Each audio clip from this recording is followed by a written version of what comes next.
Radio Palermo 2.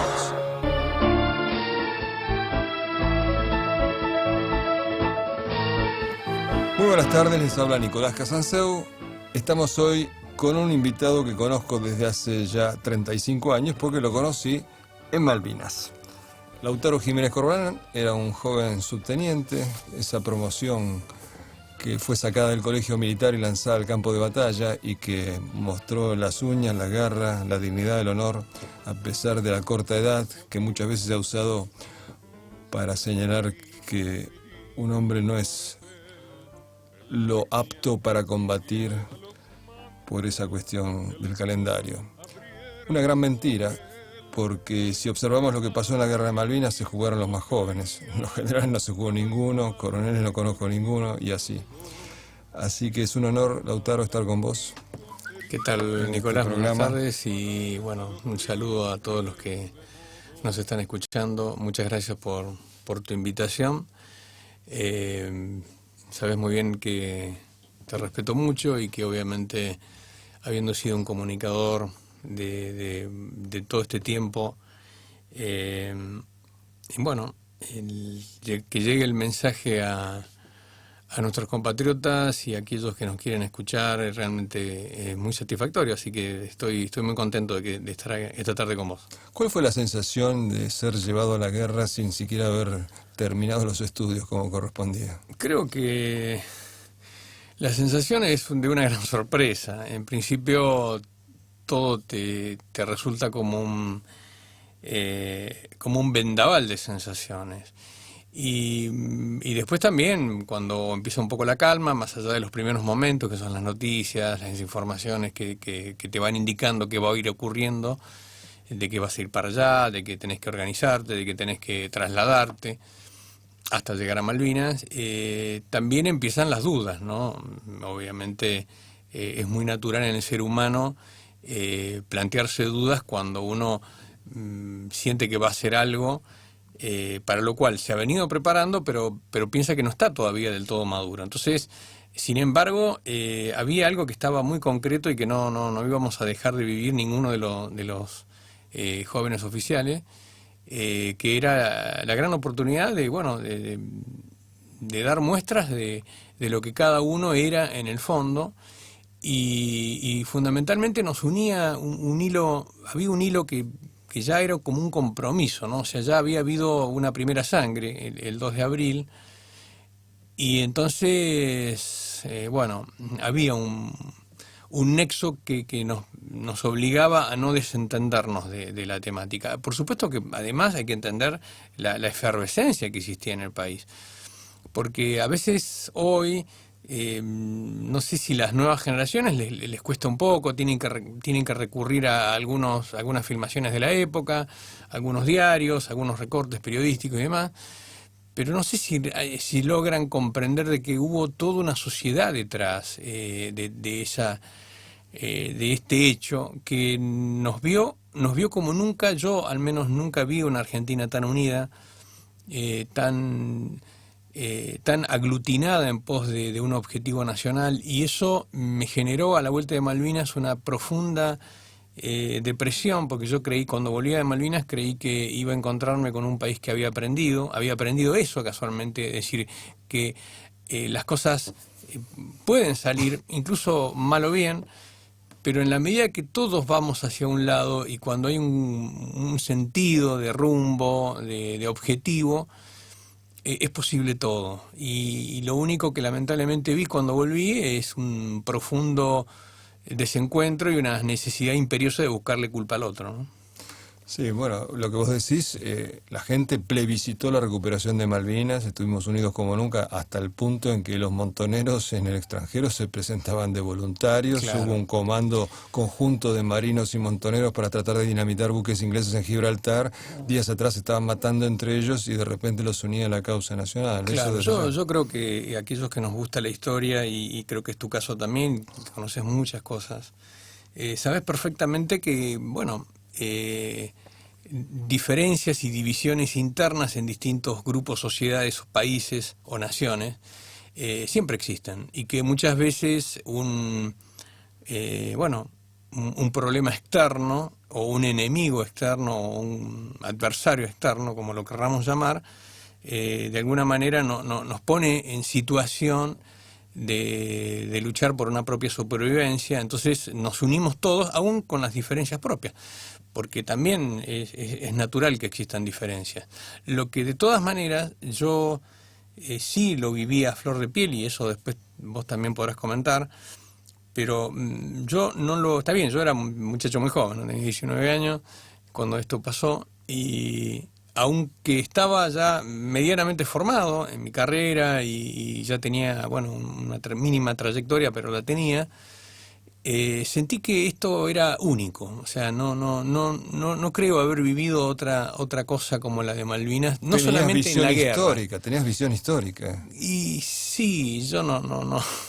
A ver, puede ser un poco soberbio creerse visionario, pero No, bueno, comprender que estamos al menos, viviendo un momento claro, histórico único. Sí, yo creo que sí, en el fondo aquello que nos gusta, todas estas cosas que tienen que ver con la grandeza de la nación y con las cosas que están más allá, porque a ver, uno mira en el derrotero diario, quiero ver a ver quién me dice que no tiene ningún problema. Todo el mundo, todos tenemos problemas diarios que tienen una dimensión, no como un estadio. Ahora, el tema está también levantar la vista y ver que hay más allá, hay cosas que nos unen y que son problemáticas de todos. Bueno, esas son las problemáticas que hay que atender también.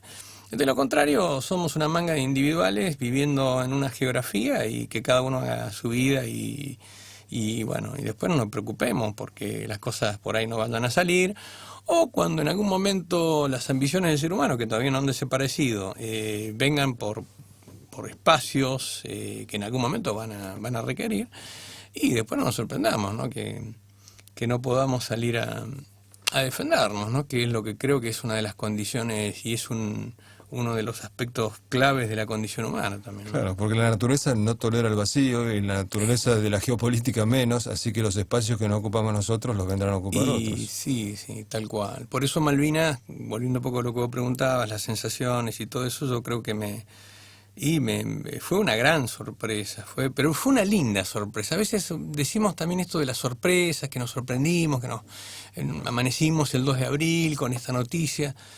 Y yo la verdad que a mí me gustó la noticia, o sea, más allá de que, por supuesto, por ahí seguramente había una inconsciencia, porque la guerra no es algo que sea lindo para nadie. Pero bueno, pero también vamos a decir las cosas como son. Acá, nos fueron obligando a reaccionar. Y la reacción, bueno, fue la del 2 de abril. Pero no podemos creer que todo esto empezó el 2 de abril. Esto empezó en realidad muchos siglos antes. Porque después hay que repasar en la historia todas las veces que Gran Bretaña ha tenido, apetencias sobre esta zona del mundo. Y aquellos que lo saben no se sorprenden. Pero parece que para muchos todo esto empezó el 2 de abril, como si un día alguien se hubiera levantado, trasnochado, un poco alcoholizado y dijo, bueno, vamos para allá. Un absurdo, una banalidad y eso es un absurdo. Claro, es un reduccionismo que atenta contra la inteligencia de Pero por de las supuesto, personas. todos los motivos geoestratégicos, económicos, políticos que tuvieron que ver con la provocación inglesa. Exactamente. Son dejados de lado. Si vos tuvieras que decirme lo bueno, lo malo y lo feo de la campaña de Malvinas, ¿qué Eso dirías? me suena a una película. Sí, de Clint Eastwood. Lo bueno, lo malo y lo feo. A ver, vamos a empezar por lo triste y vamos a llegar después a lo bueno. Mira, lo feo, te diría que es el 14 de junio. Es una instantánea fea, o si queremos traducirlo a nivel película, ver el fin no es nada grato. Y eso fue muy feo, muy triste. Lo malo es que hubo mucha gente que dio todo, nada menos que la vida. Y hubo otros que fueron miserables. Eso fue lo malo. Eso Los fue miserables. Los miserables. Los miserables que en todas las contiendas las hubo, en todas. No es un patrimonio exclusivo nuestro, ocurrió en el bando inglés, ocurrió en todas las guerras, en todas hay miserables, porque también pertenece a un segmento de la condición humana. Pero yo en mi libro, que vos fuiste tan gentil de prologarme, Fue un honor. yo ahí desarrollo bastante, no de manera, digamos, extensa, porque es parte de un libro anecdotario, pero sí hablé de lo que era el comportamiento en combate. Y si tenemos unos minutitos, Sí. me gustaría por ahí hacer mención a que, digamos, hay una figura del tipo matemático que se llama la curva de Gauss, que básicamente es una suerte de decir la estandarización de temas, ¿no? O sea, hay un 33% de gente que fue sumamente heroica, hay un 66% de gente que fue valiente, y hay un 33% de gente que fue cobarde, miserable, o no estuvo a la altura de las circunstancias, para no... O sea, 33, 33 y 33. Claro. No, 33 y 60. Si no da 100. No da 100. 30, 30 y son 60, 40. Bueno, y 40%, es decir, la masa, a lo que voy es que la masa de quienes estuvimos o quienes están normalmente en un conflicto, la masa son valientes porque llegar a la situación del conflicto es tener el valor de enfrentarlo, si no, no lo enfrentás. Lo que ocurre es que muchas veces cuando se cruza ese umbral entre la acción, entre entrar en acción y estar en vigilia o en espera, algunos no reaccionan como fue el entrenamiento el cual tuvieron, digamos, desarrollados o entrenados y demás. Pero si uno suma el porcentaje de los héroes más el porcentaje de los valientes, o aquellos que hicieron las cosas, si no queremos nombrarlos valientes, que hicieron las cosas bien, da la mayoría del porcentaje. Es que es así, la mayoría del porcentaje de la gente que está en la guerra actúa bien, por así decirlo. Pero siempre hay un grupo que es detestable, es lastimero. Yo diría que en ese grupo la mayoría eran los de más alto rango, paradojalmente. Sí, es posible, pero no es tan fácil hacer una generalización de esa naturaleza, Nicolás. Lo que ocurre es que por ahí ciertas personas de ciertas jerarquías son más notorias porque tienen un grado de responsabilidad distinto. No es lo mismo un soldado que no esté a la altura de la circunstancia que alguien de alta jerarquía que no esté a la altura de la circunstancia. Evidentemente el impacto que genera, el efecto que genera eso es sumamente diferente, aunque las cantidades sean 1 y 1. Pero sin ninguna duda, cuando volviendo un poco a tu pregunta de los tres sentimientos, lo malo fue ver que hubo gente que no... Es decir, que así como hubo gente que murió, que eso para mí, obviamente es lo malo, pero también es lo previsible en una guerra. En una guerra, lamentablemente, tristemente, se pierden vidas. Pero el tema es que, claro, hay algunos que se pierden y hay otros que lamentablemente no. Pero en todos los ámbitos, en todas las fuerzas, hubo gente que esquivó el bulto y hay otros que dieron de más. En todas, y da para mucho esto. Pero es así porque... Vos lo sabés y yo lo sé. Y lo bueno fue saber que aunque vos compartieras con muchachos más grandes, más chicos, de tu misma edad, que no los viste nunca, sentías que los conocías de toda la vida y que eras capaz de dar la vida por ellos y ellos daban la vida por vos. Y eso te pasó en lo personal, además, sí, en ese rescate donde fuiste herido. Sí, sin duda, la hermandad, es decir, ver lo mejor de la condición, así como ves lo peor de la condición humana en una situación extrema, porque de eso se trata. Dicen por ahí que para conocer a una persona, llevarla a una situación límite, fíjate cómo reacciona, y de esa manera vas a lograr saber cómo es, sino, a ver, todos somos buenos, comiendo asado, tomando vino, de fiesta, riéndonos, contando chistes, y bueno, que no la pasa bien ahí porque ya tiene un problema. Pero eso no es la esencia de una persona. La esencia de una persona es mantener una amistad, mantener una relación y ver que esa persona es llevada a una situación difícil, un problema, y ver cómo lo resuelve, a ver si mantiene valores. Bajo presión. Bajo presión, tal cual. Es que muchas veces, yo creo, los propios militares no saben cómo van a reaccionar hasta que no oyen el primer disparo que no es de fogueo. Porque el ser humano, ¿cómo puede prever la reacción que va a tener? Y por supuesto, porque esto, bueno, de ahí es tan importante el adiestramiento, ¿no? De ahí es tan importante que se invierta en defensa, porque muchas veces, y en estos tiempos, a veces se piensa en el área de defensa como un área de costo o de gasto. Superfluo. Claro, y eso es no entender nada, de nada. Porque casualmente, cuanto más vos entrenás a tu gente, se va a dar menos esto que vos comentabas, es decir, la posibilidad de que la gente, bueno, tenga una reacción no esperada. Y vos fíjate cómo Malvinas y el conflicto, la guerra, mantiene no solamente vigencia porque, bueno, es un sentimiento patriótico, es un sentimiento de la inmensa mayoría de los argentinos, sino mantiene vigencia porque nos hace replantear, no es que replantear, sino nos hace pensar en términos de defensa. Es decir, ¿qué hemos hecho en estos 35 años después del conflicto de Malvinas con el área de la defensa? Nada. Es todo un tema. Y evidentemente ha habido como un vaciamiento, un desmantelamiento.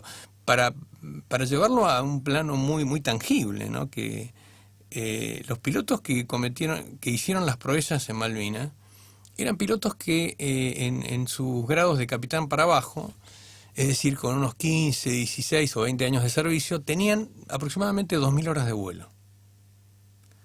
Hoy, para que un piloto de la Fuerza Aérea Argentina tenga 2.000 horas de vuelo, tienen que pasar casi, no sé, tienen que llegar a mayor si no vicecomodoro, o sea, estamos sumándole tiene casi que llegar 10, a viejo. Tiene que llegar a una persona, claro, ya que tiene que estar para otra función.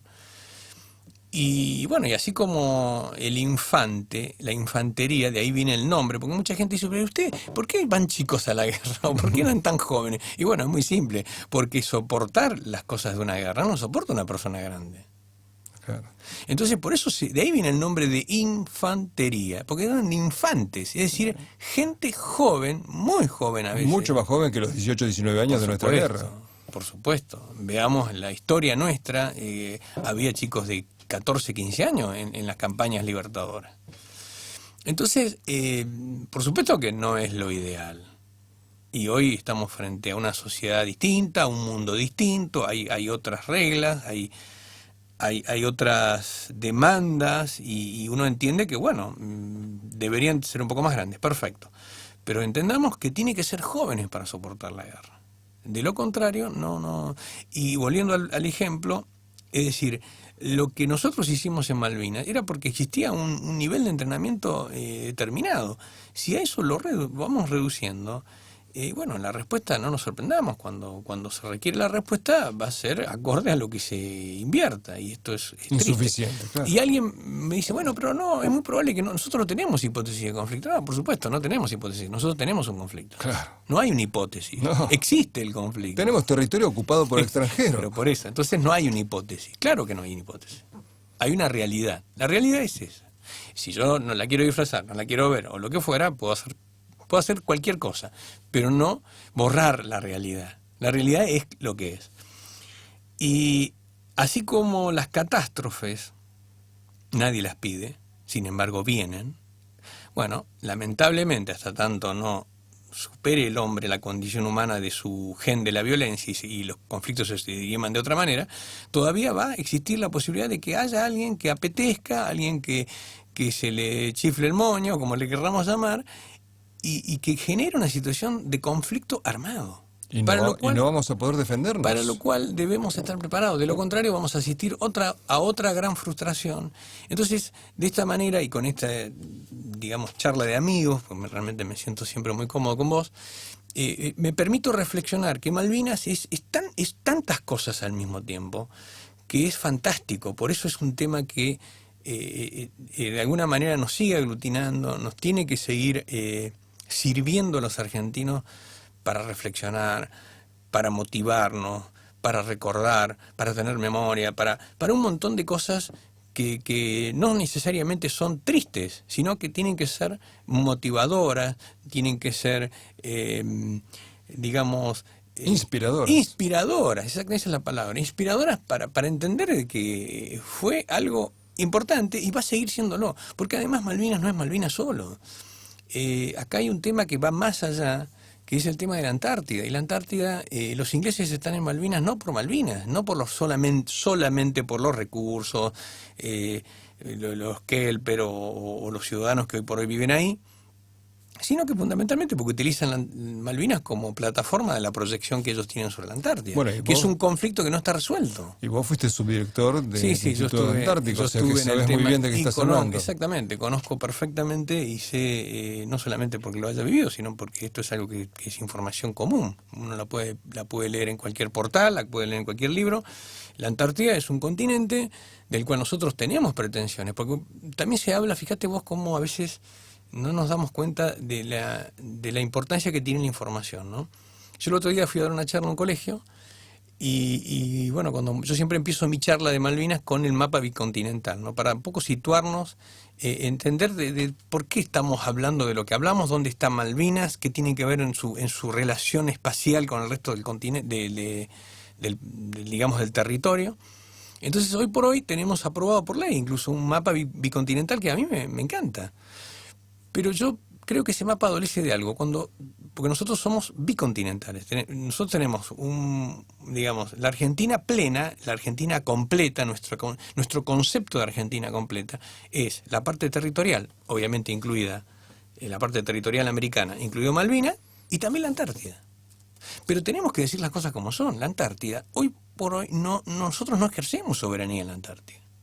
Hay una pretensión, y sin embargo, muchas de las personas que yo consulto, porque esto es algo que lo vengo haciendo hace mucho tiempo, yo les pregunto, me dice, pero ¿cómo? Si ahí dice Antártida Argentina.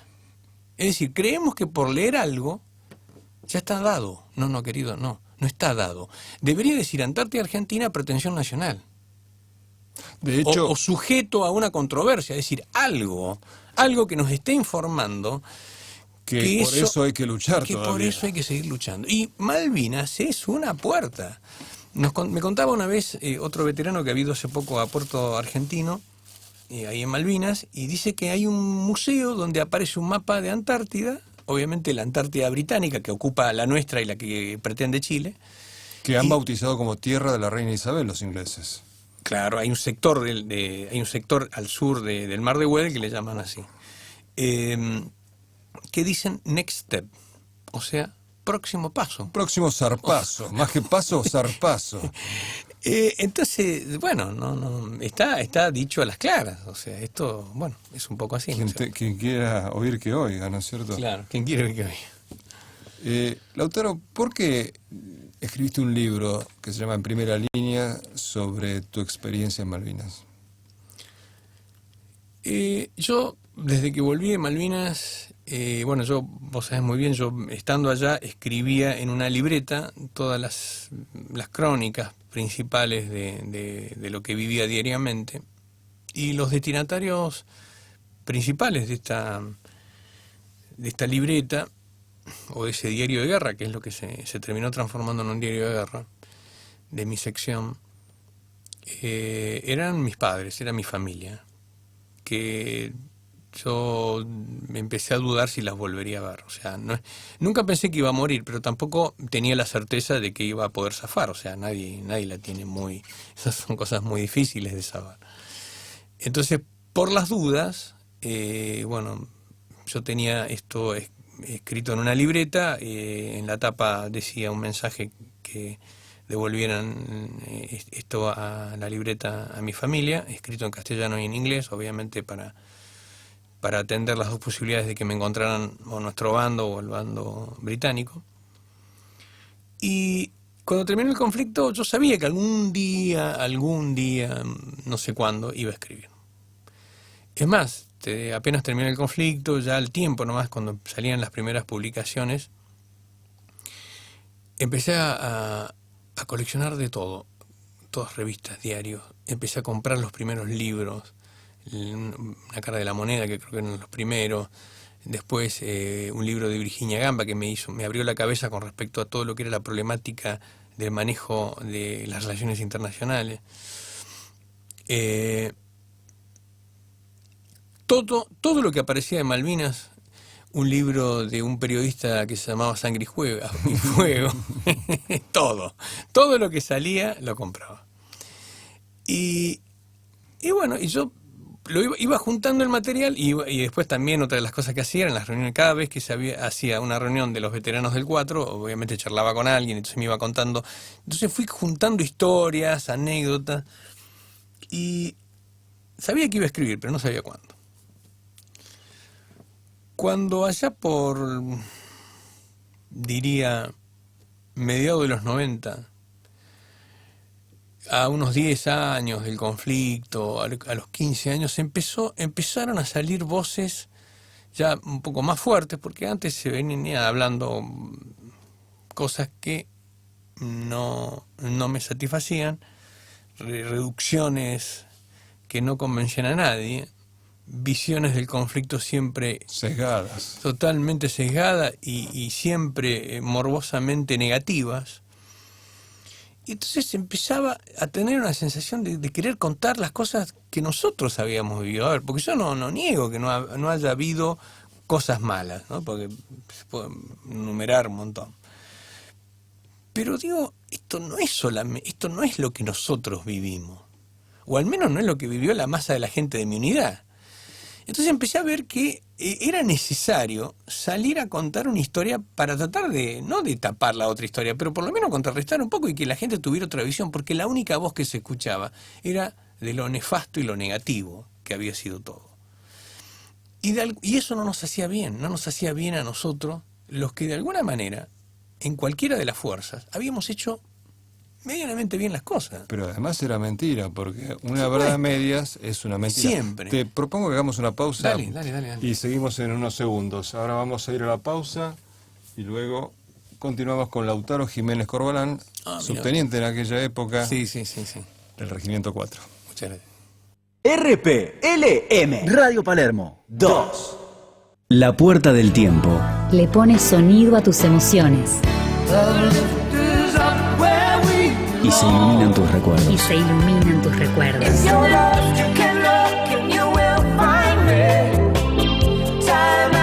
Con la conducción de Alfredo Lepera. Sábados, 22 horas. Todos los miércoles, Campo y Economía ofrece un análisis de la actualidad con enfoque agropecuario, con la conducción de Carlos Curcio González y la participación de Daniel Mastro Pascua. Campo y Economía, los miércoles de 16 a 17. Carlos Curcio González, Daniel Mastro Pascua. El análisis de la actualidad con enfoque agropecuario. Miércoles 16 a 17. Campo y Economía. Modo Avión, un espacio para desenchufarnos del vértigo político que invita a poner la lupa sobre otras cuestiones claves de la sociedad que merecen atención. Modo Avión. En la noche de los miércoles, Modo Avión. A las 22 horas.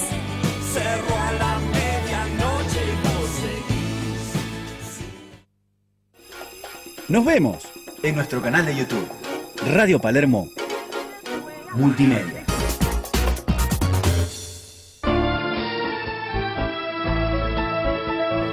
Bueno, seguimos hablando con Lautaro Jiménez Corbalán, subteniente en Malvinas del Regimiento 4, autor del libro En Primera Línea y de algunos libros de ficción que están relacionados con Malvinas también. Has incursionado en los relatos que no son testimoniales. ¿Qué te llevó a contar historias de ese tenor? Y creo, Nicolás, que vos lo sabrás un poco más que yo, seguramente más que yo. Sabés perfectamente que la producción de la comunicación humana es tremendamente placentera, es muy seductor, es algo muy lindo, ¿no? Y bueno, descubrí que tengo algún don de la escritura, siempre me gustó leer mucho. Pero ligaste ciencia ficción con Malvinas de alguna manera. Sí, por eso te hacía esta introducción para decirte que de alguna manera no solamente había estado trabajando en el plano terrenal, sino que me fui a la galaxia, ¿no? Lo que ocurre es que estaba motivado a hacer un cuento de ciencia ficción y lo quería relacionar con el tema de Malvinas, ¿no? Y bueno, parece difícil. Sin embargo, es muy lindo, ¿no? Muy fácil. Al menos me resultó fácil a mí. Porque creo que en el fondo la mente es capaz de construir cualquier realidad. Y bueno, construí una historia que de alguna manera también tiene un hilo conductor, porque en algún punto es autobiográfica. Tiene que ver con mi familia, tiene que ver con lo que le pasa a mucha gente. Porque cuando vos haces algo que sabés que es de tenor universal, porque hay conductas, hay comportamientos, hay roles, hay mucha gente que se empieza a compenetrar con la historia, ¿no? Y bueno, digamos, armé un escenario de ciencia ficción y bueno, lo desarrollé y obviamente tiene que ver con Malvinas y con la Antártida también, con las dos cosas, ¿no? Son cuentos cortos, son cuentos de 80 hojas, 90 hojas, en formato de libro normal, pero la verdad que son cuentos que me hicieron bien. Y en el caso que se llama El Llamado, fue un cuento que yo lo había escrito en el año 98, pero que había dormido, como muchas veces de las cosas que a veces hacemos las personas y quedan ahí guardadas. Lo había hecho más que nada para mí, para que lo lea mi familia, en especial mi familia propia, nuclear, porque trata de la familia el cuento. Pero después, bueno, cuando yo edité mi libro fuerte, que es Malvinas en primera línea, del cual vos me hiciste el prólogo, bueno, aparecen siempre los impulsos editoriales y te preguntan si no has escrito otra cosa y demás. Y siempre está Juan de Sousa de la editorial Argentinidad para dar una mano. Siempre hay un amigo que te impulsa a tratar de desempolvar aquellas cosas que vos crees que por ahí no tienen mucha importancia y sin embargo tuvo un peso interesante. Y además está ilustrada y demás. Y después, bueno, está el otro cuento que se llama Donde yacen los recuerdos. Este no es ya del género ciencia ficción, sino que es histórico, una novela histórica sería el género, porque yo siempre lo defino como un cuento no tan cuento, es decir, está tomado de hechos reales de Malvinas y bueno, y eso es lo que lo hace rico, ¿no? Porque me parece que tiene personajes muy fuertes en la historia. Yo tengo que ser sincero, cada vez que lo leía, ahora hace un tiempo que ya no lo leo, este libro lo escribí en el 2012, este cuento. Y cada vez que yo leía una parte de esa historia, pues es que terminaba sumamente emocionado, porque claro, como algunos de los personajes de alguna forma han existido con algunas correcciones y modificando ciertas cuestiones para hacerlo entretenido el cuento, la verdad me consustanciaba al punto tal que me terminaba emocionando, ¿no? Y bueno, porque está basada en historias reales, ¿no? Y eso te conmueve. Hablando de historias reales, contame aquella noche en que fuiste herido en combate. ¿Qué noche aquella? Bueno, nosotros ya habíamos tenido el último combate, que fue prácticamente romper un cerco que los ingleses nos habían hecho. Ya estaba la posición del Monte Harriet, prácticamente estaba tomado, aunque no se habían rendido todas las tropas hasta el otro día de la mañana, pero estamos hablando de las 7 de la mañana, 6:30, 7 de la mañana.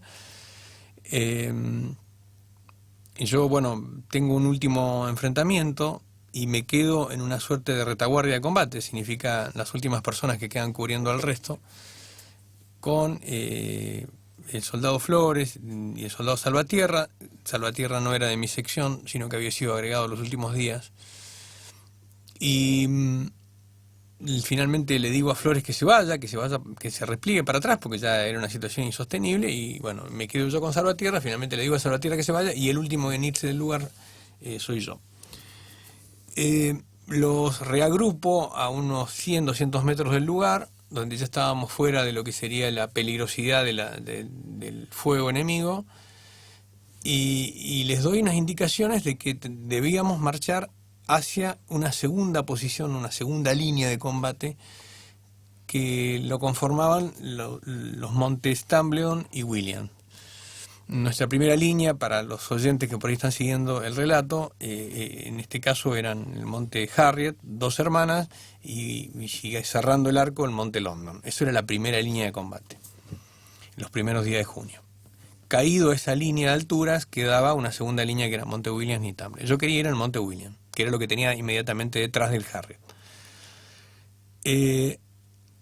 Cuando comencé a avanzar, yo sabía que ahí había un campo minado. Lo que ocurre es que no desconocía exactamente el lugar exacto, no tenía ninguna referencia. Obviamente era todo un error mío, de mis superiores, de los otros integrantes de la unidad que estaban ahí en ese lugar. Es decir, no hubo un aviso, no había una constancia. Sabíamos que había un campo minado, pero no teníamos la información exacta. Entonces, al no tener la información exacta, yo di unas instrucciones, dije, bueno, vamos a formar una columna, vamos a tomar una distancia de hombre a hombre, en el caso de que alguien pise una mina, estamos hablando de noche, o sea, esto era de noche, más allá de que eran las 7, 7:30 de la mañana.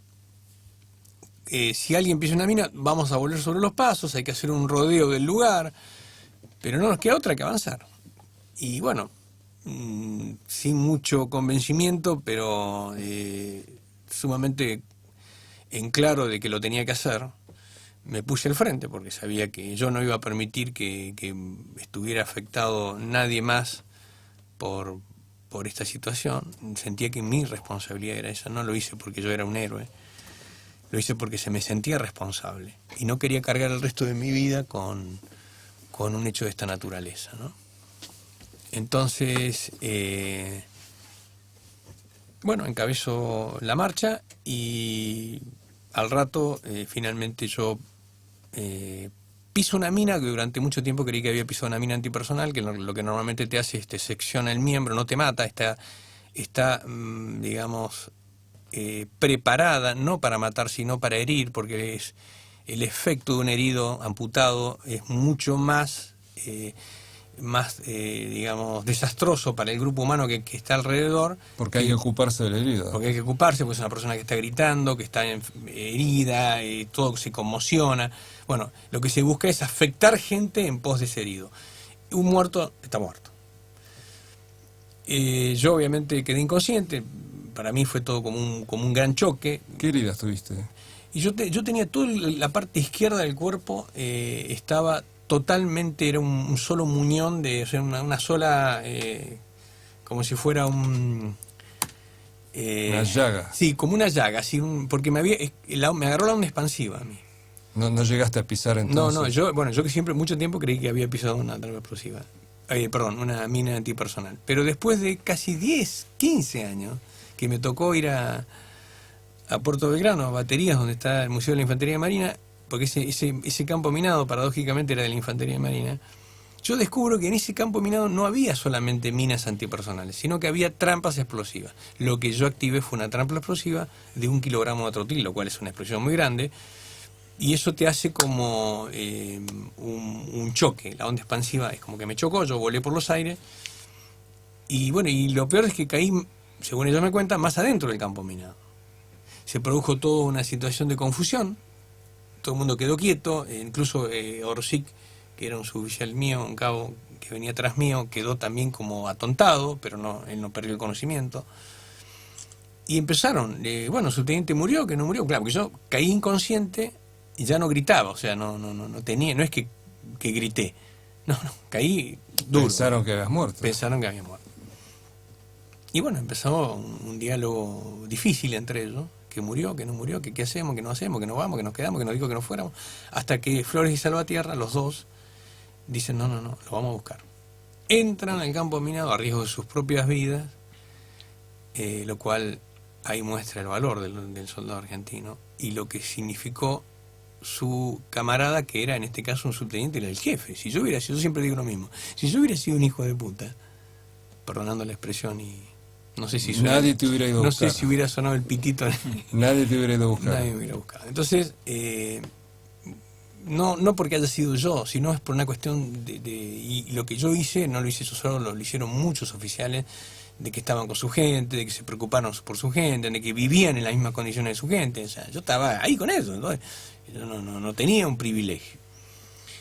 Y bueno, me rescatan y al rato entró en conocimiento. Después me cuentan que Salvatierra me había dado whisky, me habían dado una aspirina, no sé qué me habían dado para tratar. No te acordás de nada de eso. No me acuerdo de nada. Y obviamente me vendan la cabeza porque yo creo que tenía rotura de tímpano, me sangraba todo. Moretones, eso era lo que tenía. Estaba lleno de moretones. Tenía toda la cara, el sector izquierdo, todo el sector izquierdo de mi cuerpo estaba como ennegrecido, porque estaba como... es como que me hubiera chocado un tren, digo. ¿Y cuándo volvés a tomar conciencia? Y más o menos calculo yo, media hora, 20 minutos. Ellos dicen que más o menos 10, 15, 20 minutos. Para mí fue una eternidad. Y bueno, yo creí que habíamos llegado, me habían llevado a mí al puesto comando o a Monte William, y no, en realidad yo me llevaron al Monte Tumbledown. Ahí me llevaron. O sea, fíjate vos cómo perdí noción hasta del lugar en el cual yo estaba. ¿Tenías afectada la vista? Sí. ¿Pensaste Veía que como te nublado. estabas quedando ciego? Y no, de un ojo no veía prácticamente, el ojo izquierdo casi no veía.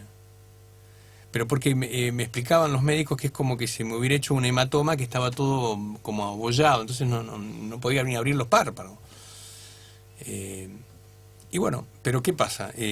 Todo el mundo me pregunta lo mismo, pero tenés la pierna. Y sí, porque en realidad yo no pisé una mina antipersonal, sino que lo que pisé es una trampa explosiva.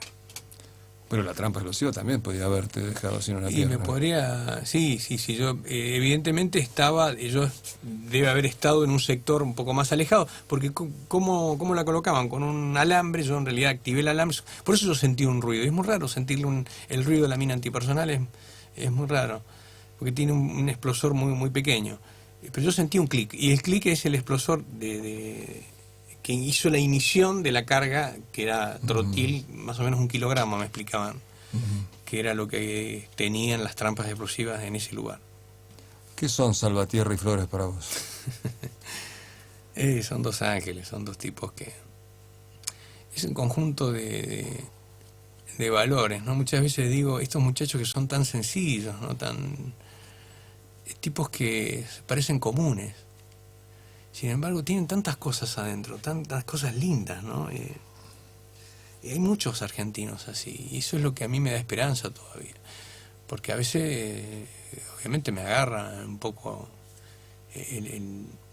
un poco la desesperanza de ver que tanto sacrificio a veces parece como en vano, ¿no? Y cuando seguimos como agobiados con luchas internas y cosas que no nos engrandecen, bueno, pienso en estos muchachos y me doy fuerza, ¿no? Y cuando vemos tantos corruptos en la primera plana de los diarios, nos olvidamos que también hay gente decente. Y sí, y es muy decente. Estos pibes son barros, son mis hermanos, yo los conozco a ellos, les conozco a las familias, son personas muy especiales para mí, les debo la vida. ¿Ustedes fueron reconocidos? No sé cómo decirte, depende de qué reconocimiento te refieres. Bueno, condecorados. Mira, yo tuve una mención especial de parte del ejército. Lo que me llama la atención, y eso lo vine batallando después, a modo personal, no logré que los reconocieran a Flores y Salvatierra, lo cual me parece una locura. Sin embargo, yo hice todo un expediente, hice toda una serie de presentaciones. Y bueno, se jugaron la vida sí, tal cual, sin necesidad, digamos, por voluntad propia, dieron muestras de abnegación, de coraje, siendo soldados conscriptos. Sí, sí. Pero ¿sabes qué? Ellos tienen un reconocimiento mejor, que es el que todas las personas que conocen la historia de alguna manera se congracian con ellos, se sienten sumamente gratificados y no son dos personas comunes.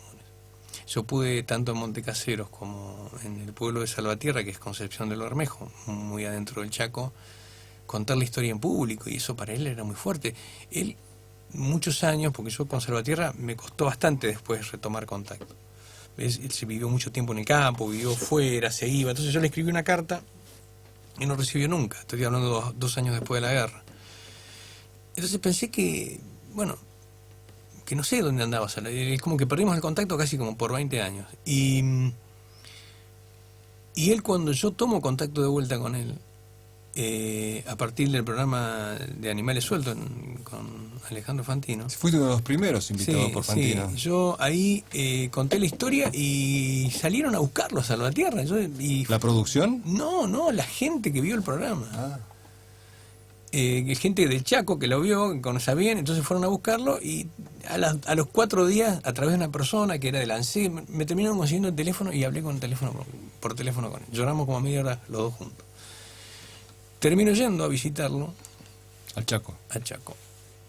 Y él me cuenta sus dolores. El dolor que él tenía era que él contaba la historia y no le creían. Creían que era un borracho del pueblo. Entonces, bueno, te imaginas lo que fue contar eso delante de todo el pueblo, el día del pueblo, era el día que se celebraba el día del pueblo. 3.000, 4.000 personas. Fue muy fuerte. Él me pidió que yo fuera de uniforme, no me dejaba sacar la gorra para nada, todo el tiempo hasta de noche.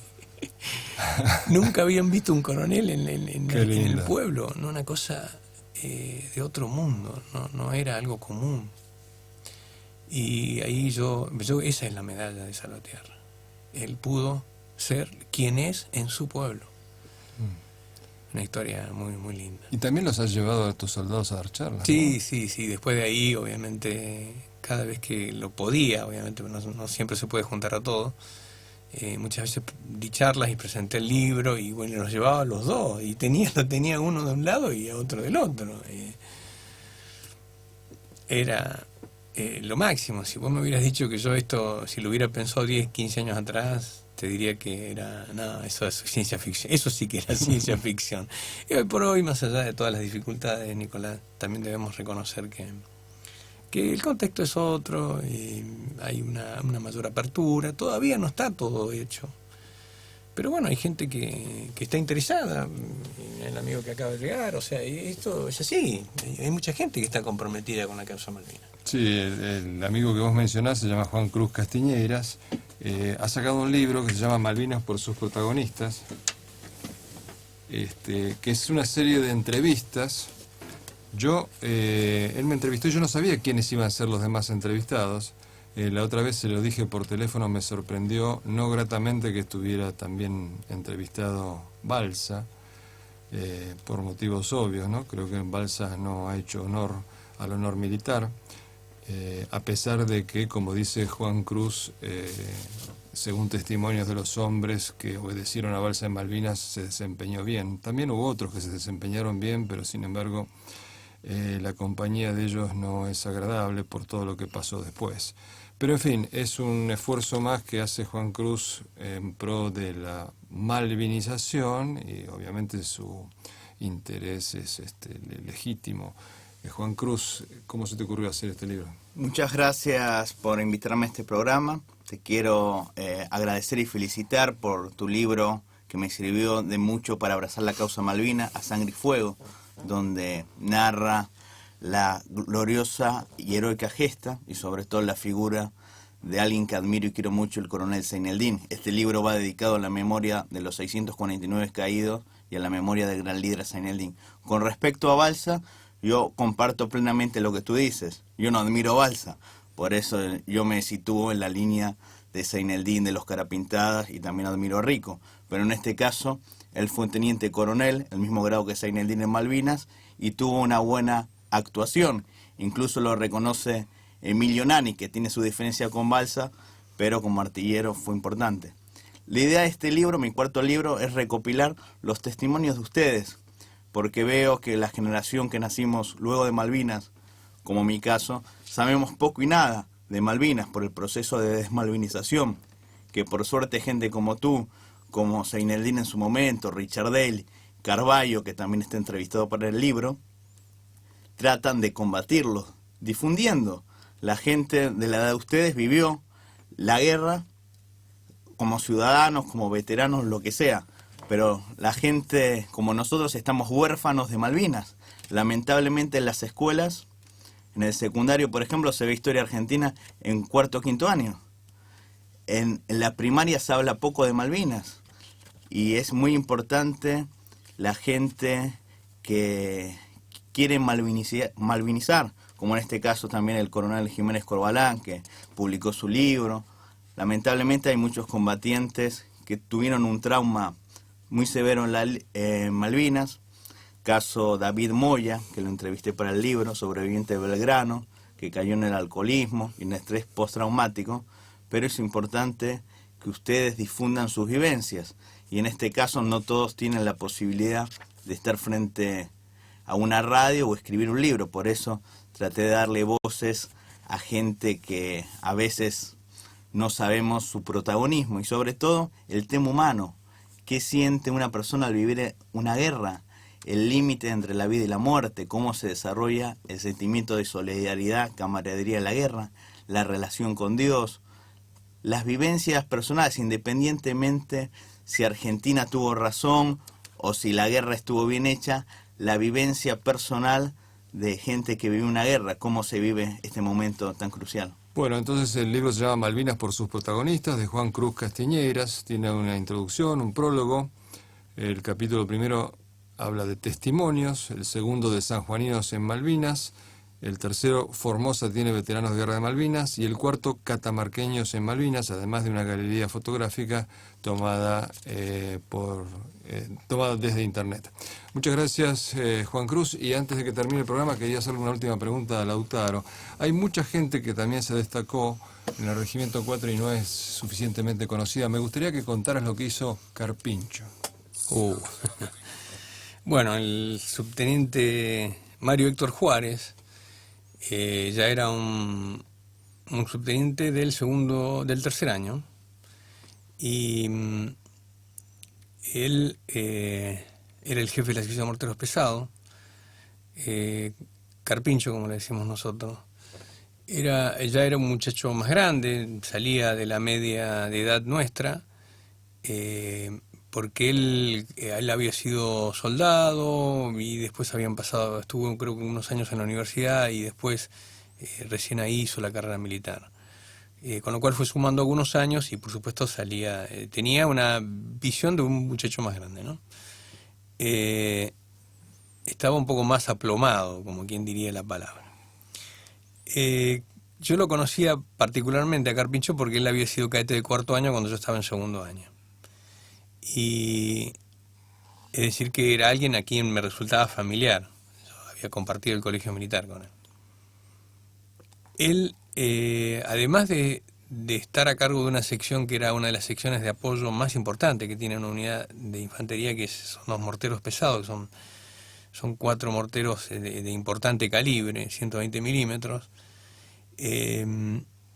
con lo cual él sentía que tenía un rol destacado. Y así lo hizo saber, y así, en su bautismo de fuego, que fue el 7 de junio, él rechaza una posición, un aerodesembarco de los británicos en lo que se llamaba Port Harris House, a unos 4,5 kilómetros donde estábamos nosotros.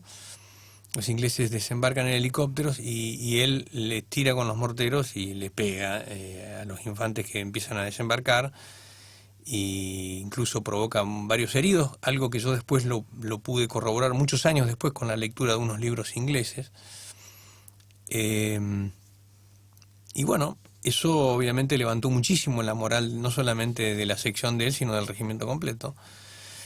Pero ocurrió que en el último combate, el 12 de junio, ya a la madrugada, estamos hablando 3, 4 de la mañana, un poco antes quizás, porque él es una de las primeras secciones que reciben el ataque, habrán sido 11 de la noche. Y bueno, los ingleses entran por la sección morteros pesados, y los morteros pesados en realidad combaten con sus morteros, no tienen armas largas, sino que la mayoría tiene pistolas y a lo sumo había algún que otro fusil, pero no es la función. No es la función, porque ellos normalmente están a retaguardia. Es más, estaban a retaguardia del regimiento. Lo que pasa es que en este caso los ingleses entraron por retaguardia. Y bueno, Carpincho combate a muy cortas distancias. En ese tiroteo él ya combate con la pistola, le tiran un lanzacohete, lo hieren, lo intenta rematar, el inglés lo remata pero no le pega, una cosa de loco, y él después le tira una granada a 2 o 3 ingleses que estaban, incluso había uno que se ve que era un radiooperador porque estaba con la radio, y bueno, y cuando ven que este que lo remata, ven que estaba herido y que no había muerto, el inglés lo saca de ahí, lo apoya en un borde de la posición y le da un cigarrillo. Y increíblemente, esto lo cuenta obviamente él, no había perdido el conocimiento, dice que el inglés le dijo, bueno, ya terminó todo, ya está, ya fue, the war is over, la guerra terminó. Y bueno, y él en ese estado, porque estaba herido, no recuerdo muy bien qué le contestó, pero bueno, algo le habrá dicho. Una de tantas historias de la Guerra de Malvinas. Muchas gracias, Lautaro Jiménez Corbalán, autor del libro En Primera Línea, por haber estado en nuestro programa. Gracias, Juan Cruz Castiñeiras. El broche de oro sos vos, Lautaro, porque este es el broche. Se terminó el programa. No tenemos más publicidad. Es una pena. Algún día volveremos. Algún día volveremos. Como Malvinas. Volveremos. Muchas gracias a todos. Muchas gracias a vos y a la radio. A vos. Gracias. Gracias a los oyentes. Les habló Nicolás Casanseu. Hasta cualquier momento.